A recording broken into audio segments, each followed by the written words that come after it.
아니, 여기가 어디라고?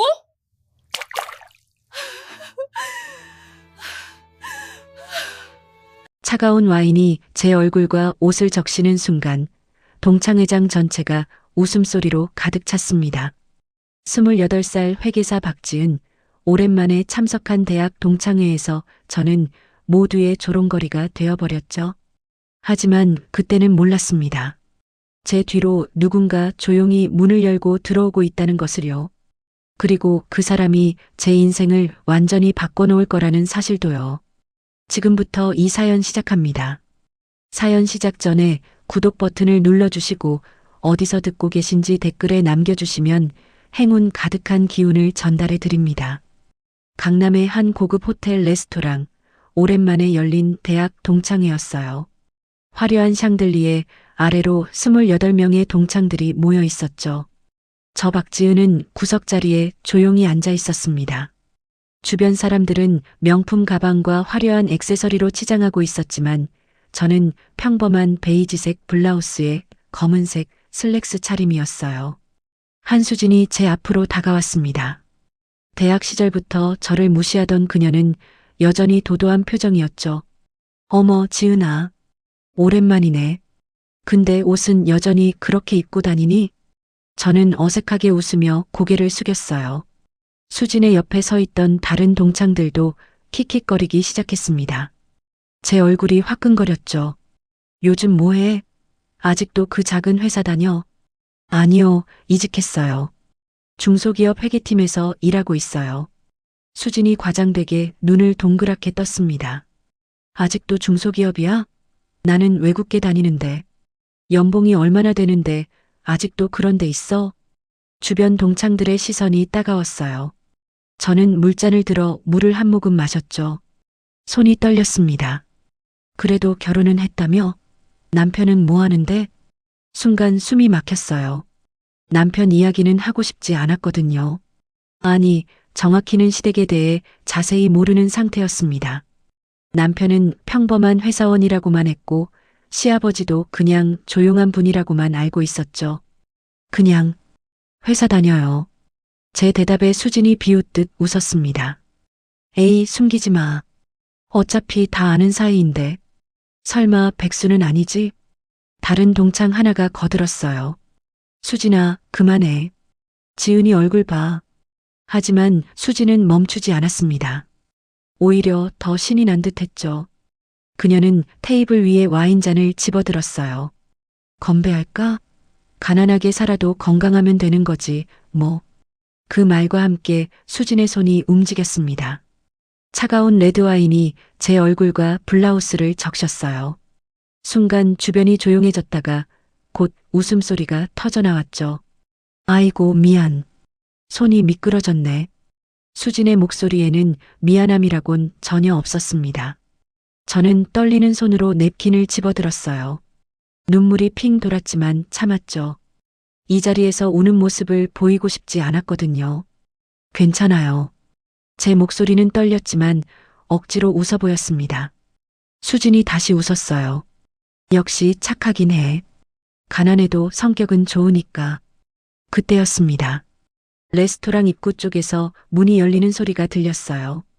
평범한 회색 재킷에 청바지를 입은 중년 남성이 들어왔죠.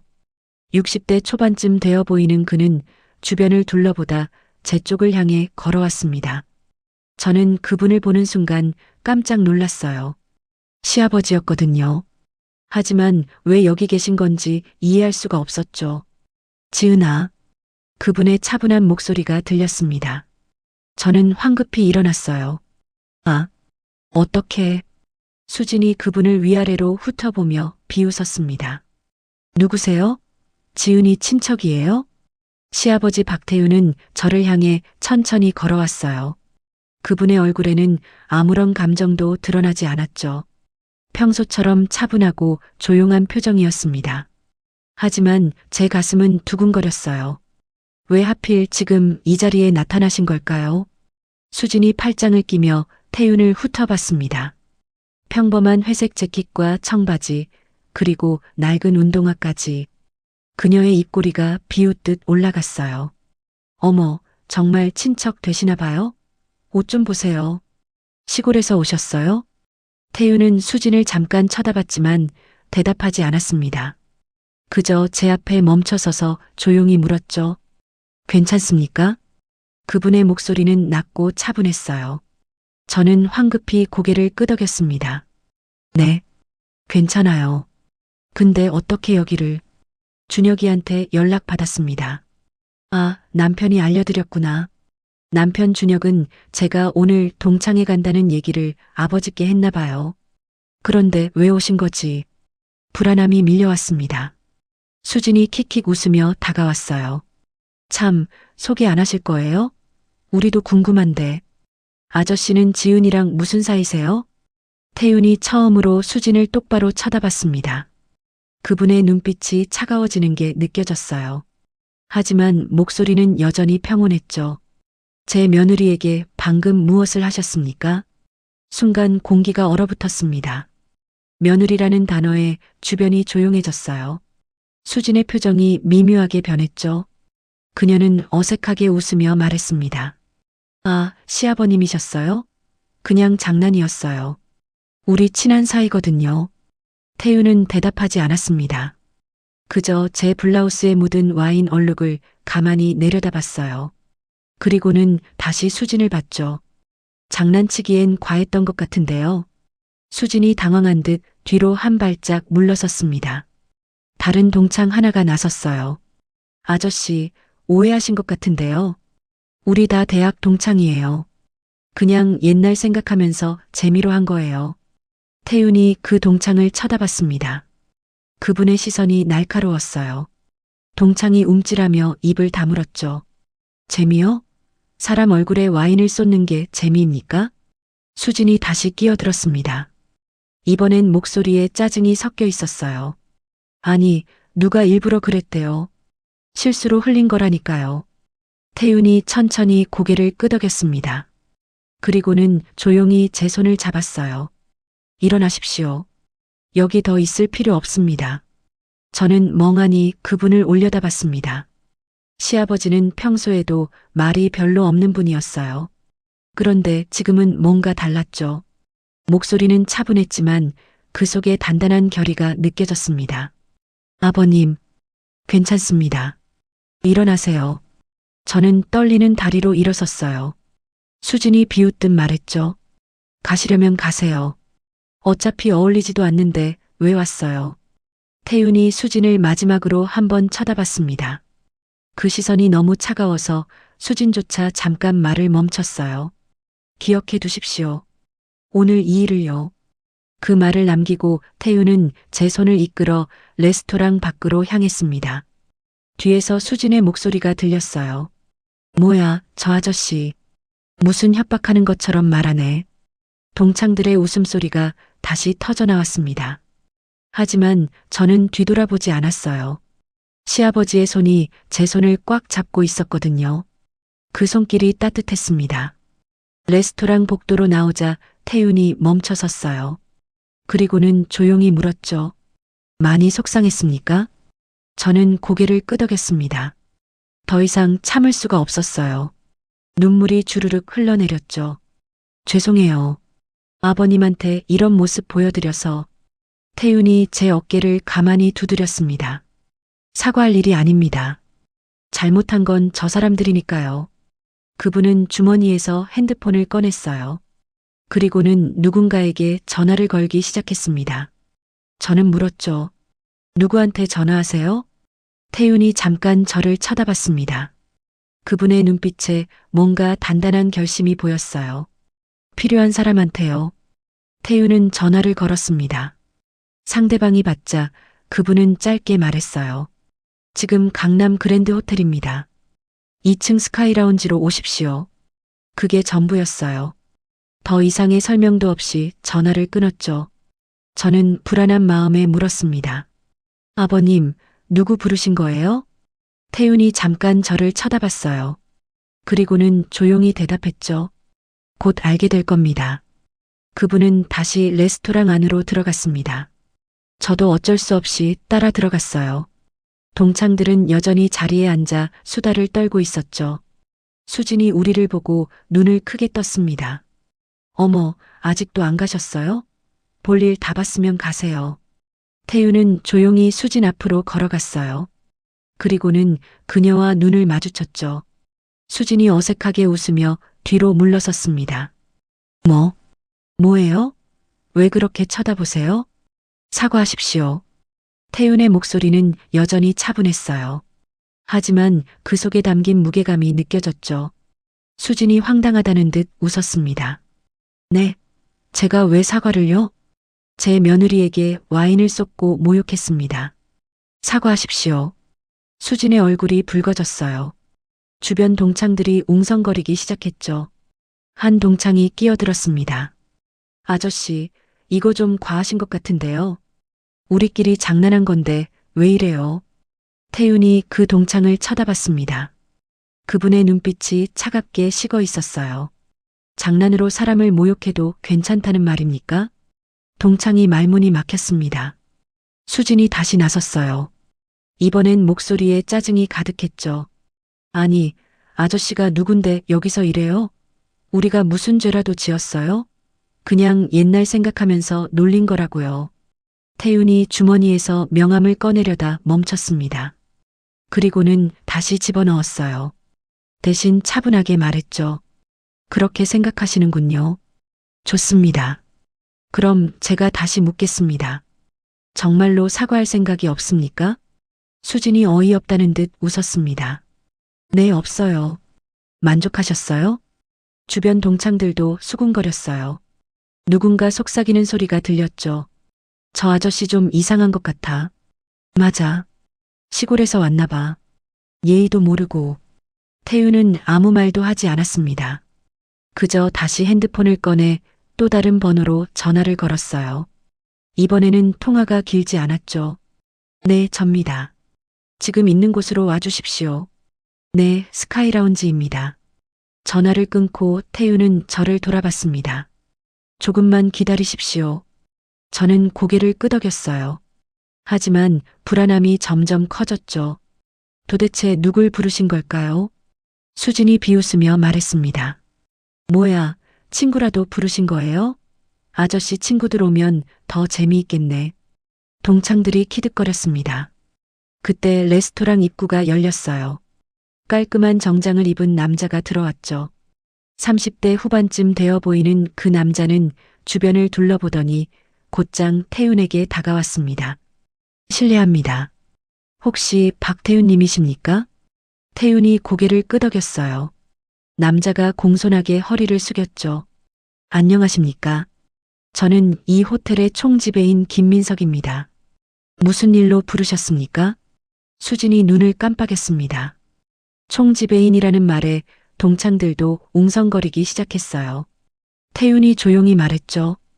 이름은 누가 예약했습니까? 김민석이 핸드폰을 꺼내 확인했습니다. 네, 한수진님으로 예약되어 있습니다. 태윤이 수진을 쳐다봤어요. 수진이 어깨를 으쓱였죠.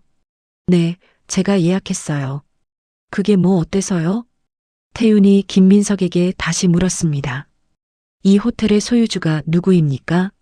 김민석이 잠깐 망설이다 대답했어요. 그건 말씀드리기 어려운 부분입니다만. 태윤이 손을 들어 말을 멈췄습니다. 괜찮습니다. 오늘 이 룸에서 일어난 일을 기록해 두십시오. CCTV 영상도 보관하고요. 김민석이 고개를 숙였죠. 알겠습니다. 그렇게 하겠습니다. 수진의 얼굴이 굳어졌습니다. 다른 동창들도 불안한 표정을 지었어요. 한 동창이 떨리는 목소리로 물었죠. 뭐 하시는 거예요? 태윤은 대답하지 않았습니다. 그저 조용히 저를 보며 말했어요. 이제 나가겠습니다. 태윤이 제 손을 잡고 문을 향해 걸었어요. 하지만 수진이 우리 앞을 막아섰죠. 그녀의 얼굴은 붉게 달아올라 있었습니다. 잠깐만요. 도대체 뭐 하시는 거예요? CCTV 영상은 왜 보관하라는 거고요? 태윤이 수진을 가만히 내려다봤습니다. 그분의 표정은 여전히 평온했어요. 나중에 필요할 수 있으니까요.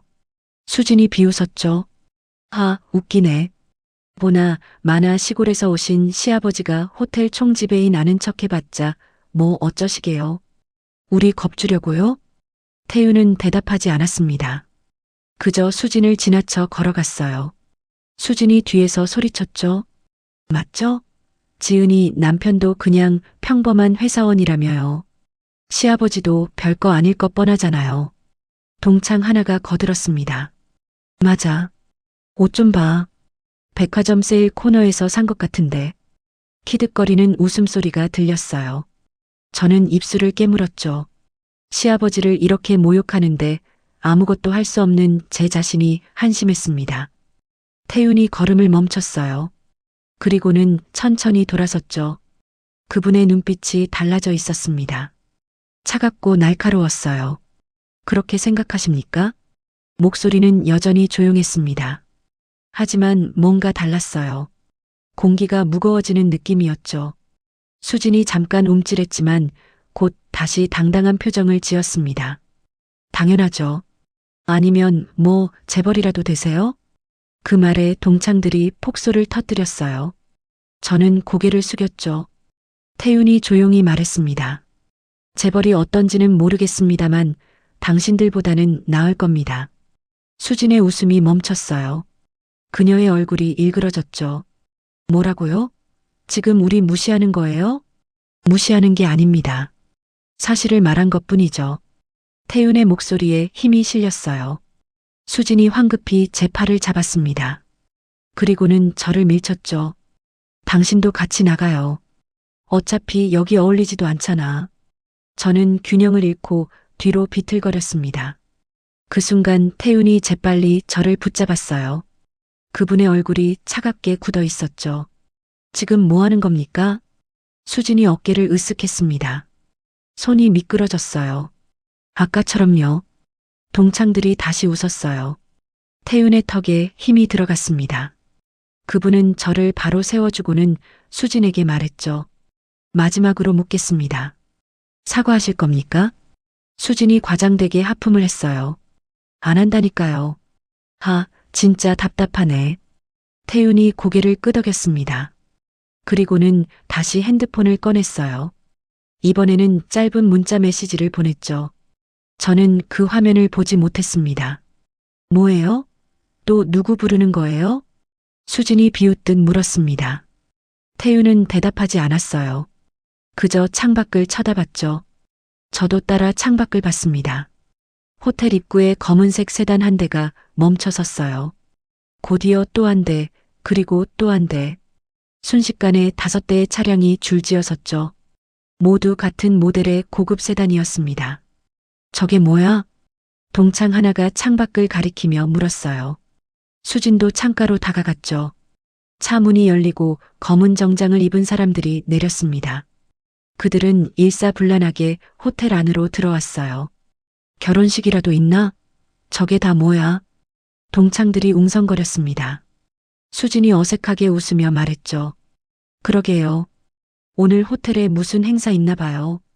태윤이 창밖에서 시선을 거두고 저를 봤습니다. 이제 가겠습니다. 저는 고개를 끄덕였어요. 하지만 마음 한구석이 이상했죠. 시아버지의 표정이 너무 차분했거든요. 마치 무언가를 확신하는 사람처럼요. 우리가 문을 나서려는 순간 수진이 마지막으로 소리쳤습니다. 다음엔 오지 마요. 당신 같은 사람 보기 싫으니까. 태윤이 멈춰 섰어요. 그리고는 천천히 돌아서서 수진을 똑바로 쳐다봤죠. 곧 후회하실 겁니다. 그 말을 남기고 우리는 레스토랑을 나왔습니다. 복도를 걷는 동안 저는 계속 뒤를 돌아봤어요. 수진과 동창들의 웃음소리가 들렸죠. 하지만 태윤은 전혀 신경 쓰지 않는 것처럼 보였습니다. 아버님, 괜찮으세요? 제가 조심스럽게 물었어요. 태윤이 잠깐 저를 쳐다봤죠. 괜찮습니다. 걱정하지 마십시오. 그분의 목소리는 차분했습니다. 하지만 제 가슴은 계속 두근거렸어요. 뭔가 큰일이 벌어질 것 같은 불길한 예감이 들었거든요. 엘리베이터를 타고 1층 로비로 내려왔어요. 로비는 평소보다 붐볐습니다. 검은 정장을 입은 사람들이 여기저기 서 있었죠. 그들은 모두 같은 방향을 바라보고 있었어요. 바로 우리 쪽이었습니다. 태윤이 걸음을 멈추지 않았어요. 그분은 그들 사이를 지나 로비 중앙으로 걸어갔죠. 그러자 정장을 입은 사람 하나가 다가왔습니다. 회장님, 저는 깜짝 놀라 그 사람을 쳐다봤어요. 회장님이라고요? 태윤이 고개를 끄덕였죠. 준비되었습니까? 네, 모두 대기 중입니다. 저는 혼란스러웠습니다. 도대체 무슨 일이 벌어지고 있는 걸까요? 태윤이 저를 돌아봤어요. 지은아, 잠깐만 여기서 기다리십시오. 네, 아버님, 도대체 무슨... 태윤이 제 손을 가만히 잡았습니다. 곧 알게 될 겁니다. 걱정하지 마세요. 그분은 정장을 입은 사람들과 함께 2층으로 올라갔어요. 저는 로비 소파에 앉아 멍하니 그들을 지켜봤죠. 2층 스카이라운지로 올라간 태윤 일행은 곧장 우리가 있던 룸으로 향했습니다. 수진과 동창들은 여전히 시끄럽게 떠들고 있었어요. 누군가 문을 두드렸죠. 누구세요? 수진이 짜증스럽게 소리쳤습니다. 문이 열리고 정장을 입은 남자가 들어왔어요. 그 뒤로 서너 명이 더 따라 들어왔죠. 실례합니다. 저는 한국산업그룹 법무팀장 정우진입니다. 수진이 눈을 깜빡였어요. 한국산업그룹이라는 이름에 동창들이 웅성거리기 시작했습니다. 누구나 아는 대한민국 10대 재벌 그룹이었거든요. 한국산업그룹이요? 여기 무슨 일로 오셨는데요? 정우진이 태블릿을 꺼냈습니다. 그리고는 화면을 수진에게 보여줬어요. 오늘 이 룸에서 일어난 일에 대해 확인차 왔습니다. 화면에는 아까 벌어진 일들이 고스란히 녹화되어 있었어요. 수진이 와인을 쏟는 장면, 저를 밀치는 장면, 태윤을 모욕하는 장면까지 모든 게 선명하게 담겨 있었죠. 수진의 얼굴이 하얗게 질렸습니다. 이게 뭐예요? 왜 우릴 몰래 촬영한 거죠? 정우진이 차분하게 대답했어요. 이 호텔은 한국산업그룹 소유입니다. 모든 CCTV는 자동으로 녹화되고 있습니다. 동창 하나가 떨리는 목소리로 물었죠. 그래서요? 우리가 뭘 잘못했다고 이러는 거예요? 정우진이 다시 태블릿을 조작했습니다. 이번에는 태윤의 사진이 나타났어요. 정장을 입고 회의실에 앉아 있는 모습이었죠. 이분이 누구신지 아십니까? 수진이 사진을 빤히 쳐다봤습니다. 아까 그 평범한 차림의 남자와 같은 사람이었어요. 하지만 사진 속 그는 완전히 달라 보였죠. 저분이 누구인데요? 정우진이 조용히 말했습니다. 한국산업그룹 회장 박태윤입니다. 순간 룸 안이 조용해졌어요. 아무도 말을 하지 못했죠. 수진의 입이 벌어졌습니다. 뭐라고요? 정우진이 태블릿을 걷었습니다. 방금 영상에서 보신 분이 저희 회장님입니다. 그리고 여러분이 모욕한 여성은 회장님의 며느리이고요. 동창들이 서로를 쳐다봤어요. 누군가 작게 신음했죠. 수진이 황급히 일어섰습니다. 잠깐만요. 오해예요. 우리는 몰랐어요. 그분이 회장님인 줄. 정우진이 손을 들어 말을 멈췄어요. 알았든 몰랐든 상관없습니다. 여러분의 행동은 명백한 폭행과 모욕죄에 해당합니다. 다른 동창이 떨리는 목소리로 물었습니다. 그럼 어떻게 되는 건가요? 정우진이 서류 뭉치를 테이블 위에 놓았어요. 법적 조치를 취할 예정입니다. 민사, 형사 모두요. 수진이 주저앉았습니다. 그녀의 얼굴은 완전히 창백했어요. 안 돼요. 제발. 저는 직장도 있고. 정우진이 냉정하게 대답했죠. 그건 여러분이 알아서 하실 문제입니다. 그 순간 태윤이 룸 안으로 들어왔어요. 모든 동창들이 얼어붙었습니다. 태윤은 여전히 평범한 차림이었지만 이제는 아무도 그분을 무시하지 못했죠. 태윤이 조용히 수진을 쳐다봤습니다. 마지막 기회를 드렸습니다. 사과하라고요. 수진이 무릎을 꿇었어요. 눈물이 주르륵 흘러내렸죠. 죄송합니다. 정말 죄송합니다. 제발. 하지만 태윤은 고개를 저었습니다. 이미 늦었습니다. 태윤이 정우진에게 고개를 끄덕였어요. 정우진이 다시 서류를 펼쳤죠. 한수진 씨, 현재 외국계 컨설팅 회사 맥킨지 앤 컴퍼니 근무 중이시죠? 수진이 고개를 끄덕였습니다. 눈물로 범벅이 된 얼굴이었어요. 네, 맞습니다. 정우진이 서류를 한 장 넘겼어요. 저희 법무팀에서 이미 귀하의 회사 본사에 연락했습니다. 오늘 일어난 일의 전말과 영상을 함께 보냈고요. 수진이 비명을 질렀습니다. 안 돼요. 그러면 저는 끝이에요. 하지만 아무도 그녀의 말에 반응하지 않았어요. 정우진은 계속해서 다른 동창들을 가리키며 말했죠. 김민지 씨, 삼성증권 근무 중이시죠? 이미 인사팀에 연락했습니다. 김민지라는 동창이 얼굴이 새하얗게 질렸어요. 박지훈 씨, LG전자 마케팅팀이시죠? 마찬가지로 연락 완료했습니다. 정우진은 한 명씩 이름을 불렀습니다. 동창들의 직장, 직책, 모든 것이 파악되어 있었어요. 그들은 모두 공포에 질린 표정을 지었죠. 제발요. 저희가 잘못했어요.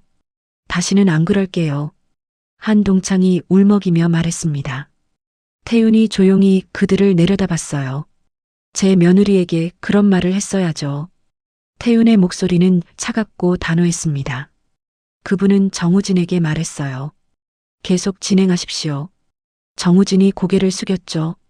알겠습니다, 회장님. 그 순간 수진이 태윤에게 기어왔습니다. 그녀는 태윤의 바지를 붙잡으며 애원했어요. 회장님, 제발 용서해 주세요. 정말 죄송합니다. 제가 미쳤었어요. 태윤이 그녀를 내려다봤습니다. 하지만 그분의 표정에는 아무런 동정심도 없었어요. 지금 사과하는 게 아니라 제 며느리한테 사과했어야 합니다. 그럴게요. 지금 당장 사과할게요. 수진이 비명처럼 소리쳤습니다. 태윤이 고개를 저었어요. 필요 없습니다. 이미 기회는 주었으니까요. 태윤은 수진을 뿌리치고 문을 향해 걸었습니다. 수진이 바닥에 주저앉아 울기 시작했어요. 다른 동창들도 하나둘씩 울음을 터뜨렸죠. 태윤이 문을 열고 나가려는 순간 정우진이 마지막으로 말했습니다. 참고로 말씀드리면 오늘 영상은 이미 법원에 증거로 제출되었습니다. 그리고 정우진이 잠시 멈췄다가 계속했어요. 회장님 지시로 각 회사 인사팀뿐만 아니라 SNS를 통해서도 공개될 예정입니다. 동창들이 일제히 고개를 들었어요. 한 동창이 떨리는 목소리로 물었죠. SNS요? 그럼 정우진이 고개를 끄덕였습니다. 네, 대중에게도 공개됩니다. 갑질과 폭력은 반드시 대가를 치러야 하니까요. 수진이 바닥을 쳤어요. 그녀의 비명이 룸 안을 가득 채웠죠. 안 돼. 그럼 저는 정말 끝이에요. 하지만 아무도 멈추지 않았습니다. 태윤은 이미 복도로 나가 있었고 정우진과 법무팀도 차례로 룸을 나갔어요. 마지막으로 호텔 총지배인 김민석이 들어왔죠. 죄송하지만 이제 나가주셔야 합니다. 이 룸의 사용이 금지되었습니다. 수진이 멍한 표정으로 김민석을 쳐다봤어요. 뭐라고요? 한국산업그룹 소유의 모든 시설에서 여러분의 출입이 금지되었습니다. 지금 당장 나가주십시오.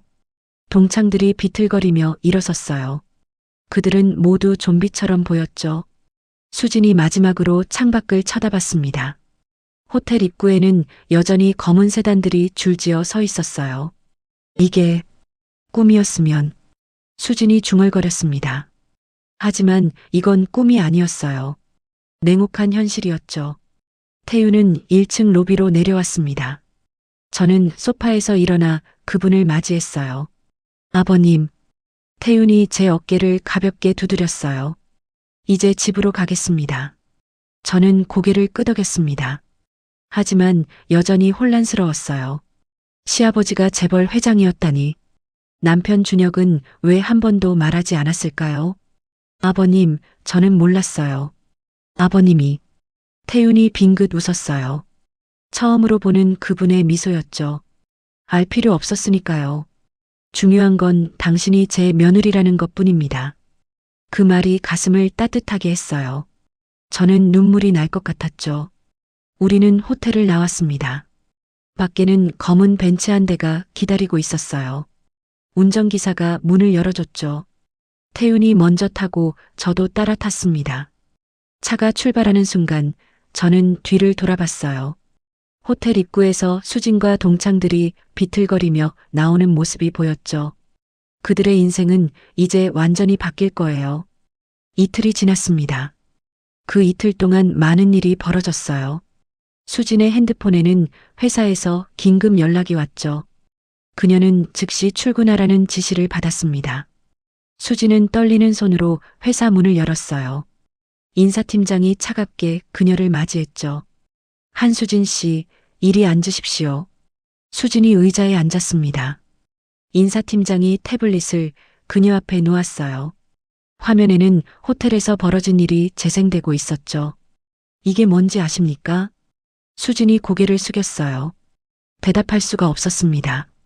우리 회사는 윤리 경영을 최우선으로 합니다. 이런 행동은 절대 용납할 수 없습니다. 인사팀장이 서류 한 장을 내밀었어요. 즉시 해고 처리됩니다. 퇴직금도 없습니다. 수진의 얼굴이 창백해졌죠. 그녀는 무너지듯 의자에서 미끄러져 내렸어요. 제발 한 번만 봐주세요. 하지만 인사팀장은 고개를 저었습니다. 이미 결정된 사항입니다. 나가주십시오. 같은 시각 다른 동창들도 각자의 회사에서 같은 통보를 받았어요. 삼성증권에 다니던 김민지도 해고되었죠. LG전자의 박지훈도 마찬가지였습니다. 그리고 그날 저녁 SNS에 영상이 올라왔어요. 조회수는 순식간에 100만을 넘었죠. 댓글창은 분노로 가득했습니다.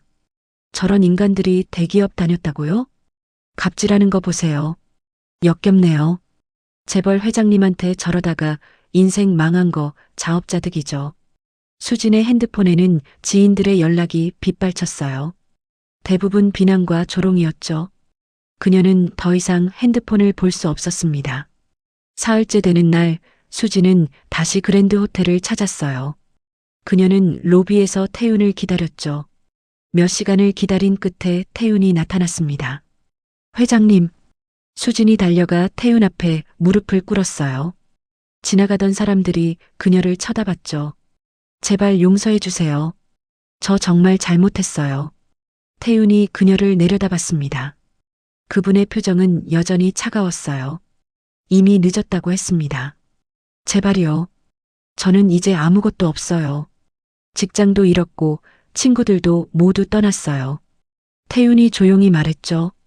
그건 당신이 선택한 길입니다. 수진이 바닥을 치며 울었어요. 하지만 태윤은 그녀를 지나쳐 걸어갔습니다. 뒤에서 수진의 울음소리가 들렸지만 태윤은 멈추지 않았어요. 저는 집에서 모든 소식을 들었습니다. 남편 준혁이 제 곁에 앉아 손을 잡아줬어요. 미안해. 아버지 일을 말하지 않아서. 저는 고개를 저었습니다. 아니야. 이해해. 그보다 저는 말을 멈췄어요. 수진이 불쌍하다는 생각도 들었거든요. 하지만 동시에 그녀가 저에게 했던 일들이 떠올랐죠. 그래도 너무 심한 거 아닐까? 준혁이 진지한 표정을 지었어요. 아니야. 아버지는 항상 공정하신 분이야. 기회를 주셨는데 수진이 거절한 거지. 그 말이 맞았습니다. 시아버지는 3번이나 사과할 기회를 주셨어요. 하지만 수진은 계속 거부했죠. 닷새째 되는 날 법원에서 판결이 났습니다. 수진과 주동자 동창 셋은 폭행과 모욕죄로 벌금형을 받았어요. 그리고 민사소송에서도 패소해 거액의 배상금을 물게 되었죠. 수진은 SNS 계정을 모두 삭제했습니다. 하지만 이미 늦었어요. 그녀의 얼굴과 이름은 인터넷 곳곳에 퍼져 있었죠. 새로운 직장을 구하는 것도 불가능했습니다. 일주일이 지난 어느 날 저는 시아버지를 찾아뵈었어요. 태윤은 서재에서 책을 읽고 계셨죠.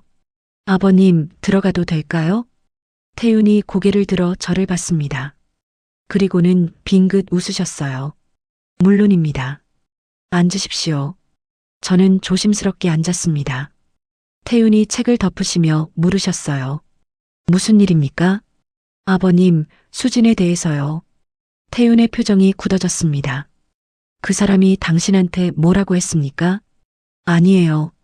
그냥 너무 혹독한 처벌이 아니었나 싶어서요. 태윤이 잠시 생각하시더니 말씀하셨어요. 지은아, 세상에는 두 가지 사람이 있습니다.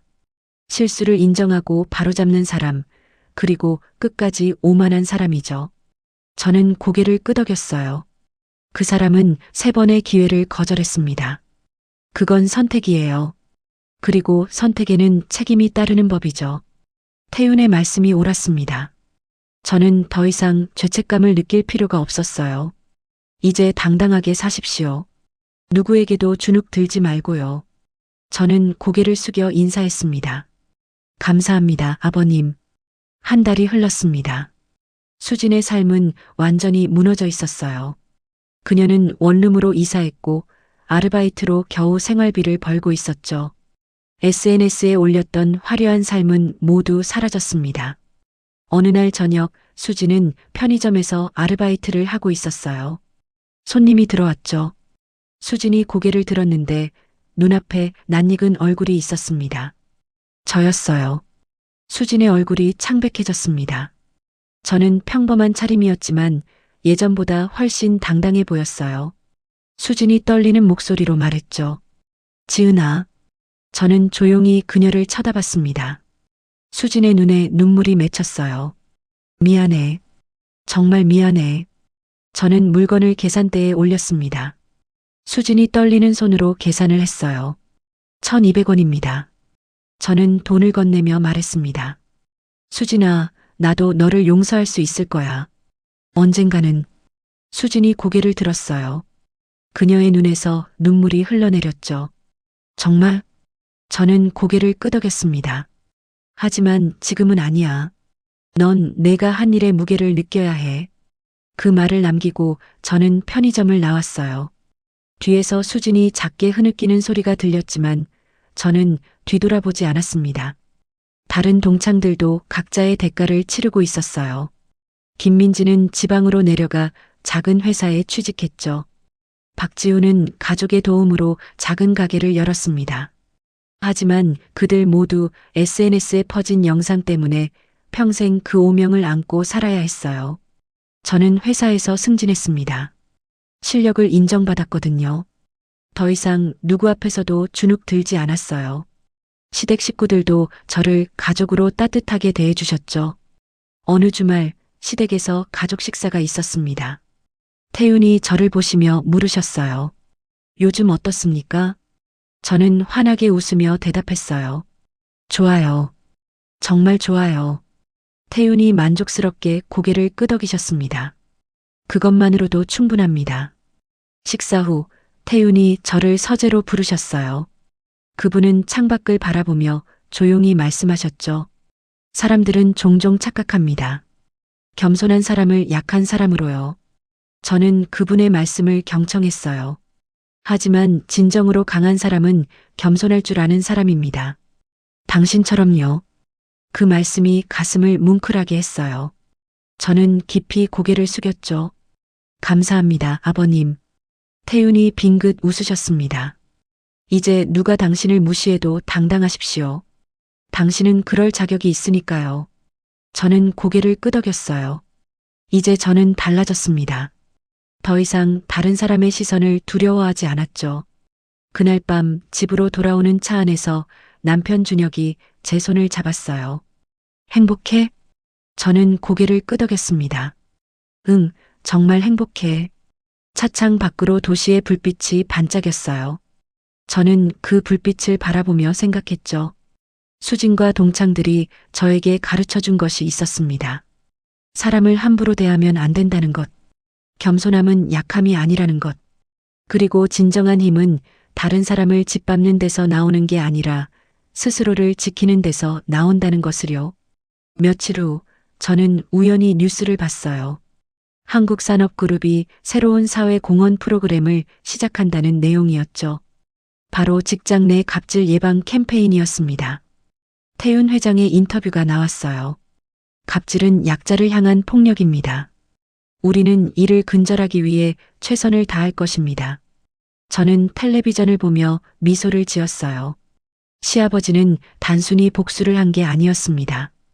더 나은 세상을 만들기 위해 움직이신 거였죠. 그로부터 1년이 지났습니다. 저는 팀장으로 승진했고 부서에서 가장 존경받는 리더가 되었어요. 후배들이 힘들어할 때마다 저는 그들을 격려했죠. 힘들지? 하지만 견디면 반드시 좋은 날이 올 거야. 그리고 저는 항상 덧붙였습니다. 사람을 대할 때는 항상 존중해야 해. 겉모습으로 판단하면 안 돼. 내가 무시한 그 사람이 어떤 사람인지 너는 절대 알 수 없으니까. 어느 날 회사 앞에서 수진을 다시 만났어요. 그녀는 많이 수척해져 있었죠. 우리는 잠시 눈이 마주쳤습니다. 수진이 고개를 숙였어요. 저도 가볍게 고개를 숙였죠. 그리고는 각자의 길을 갔습니다. 이제 저는 수진을 미워하지 않았어요. 동정하지도 않았죠. 그저 그녀가 자신의 잘못을 깨닫고 더 나은 사람이 되기를 바랄 뿐이었습니다. 세상은 공평합니다. 타인을 함부로 대하는 사람에게는 반드시 대가가 따르죠. 그리고 겸손하고 착한 사람에게는 언젠가 좋은 일이 찾아옵니다. 그날의 동창회는 제 인생을 바꿨어요. 나쁜 방향이 아니라 좋은 방향으로요. 저는 더 강해졌고 더 당당해졌습니다. 그리고 무엇보다 제 곁에는 저를 지켜주는 가족이 있다는 것을 깨달았죠. 여러분도 기억하십시오. 사람을 겉모습으로 판단하지 마세요. 겸손한 사람을 약하다고 착각하지 마세요. 그리고 무엇보다 다른 사람을 함부로 대하지 마십시오. 언젠가 그 대가는 반드시 돌아오니까요. 여러분의 소원이 이루어지길 바랍니다. 행운 가득한 하루 되시길 바랍니다.